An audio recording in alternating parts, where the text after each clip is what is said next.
Багнуур дүүргийн засаг дарга даваас орон даргатайгаа өглөөний уулзалт хийж тулгамдж байгаа бүх асуудлуудыг сонслоо. 5-6 байрлалууд дээр ажиллаж асуудлуудыг шийдэхээр ажиллаж байна. Багнуур дүүрэг маань 5 хороо, албан байдлаар бол 29,700-аад бол орсон суугчтай, албан бус байдлаар бол 50,000 хүн орсон суудаг. Улаанбаатар хотын ирээдүйд дагуул хотын статустай болох юм ач холбогдолтой байрлал. Багнуур хотын хэмжээнд одоогийн байдлаар бол үйлчлэлтийн бэлтгэл ажлын хэмжээ бол 73.6%-тай гүйцэтгэж байна. Нийслэлийн зүгээс энэ жил 16 төсөл хөтөлбөр, үүнээс 10 шинээр хөрөнгө оруулалтаар 6 нь бол онд амжсан байдлаар нийт 10.2 тэрбум төгрөгийн хөрөнгө оруулалттай санхүүжилтийн ажил Багнуур дүүрэгт ойролцоогоор 60% гүйцэтгэлтэйгээр бол хэрэгжээд явж байна.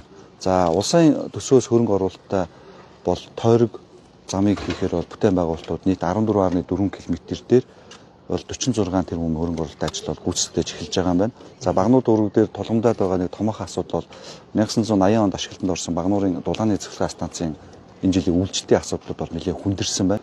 Шинчлэх шаардлагатай. Та бүхэн мэдж байгаа Багнуурын үйлдвэр технологийн парк байж байгаа. Улаанбаатар хотоос ойрхон уурхай түшиглсэн байгууламж учраас дээр юус аж үйлдвэр бол их сайн хөгжсөн байдаг. Цаашлаад Монгол улсад анх удаа ус төрөгчийн үйлдвэрийг хэрэгжүүлэх төслийн нэгж бол өдөр уулзалтыг бас товлоод байж байна. Дүүргээ түшиглээд Улаанбаатар хотыг дагсан дагуул хотуудын аж үйлдвэрлэлийг бол нэмж хөгжүүлэх. Цаашдаа Улаанбаатар хотын хагас когсдсон үйлдвэрийн байр төлөвлөгөө ажлуудтай явж байна.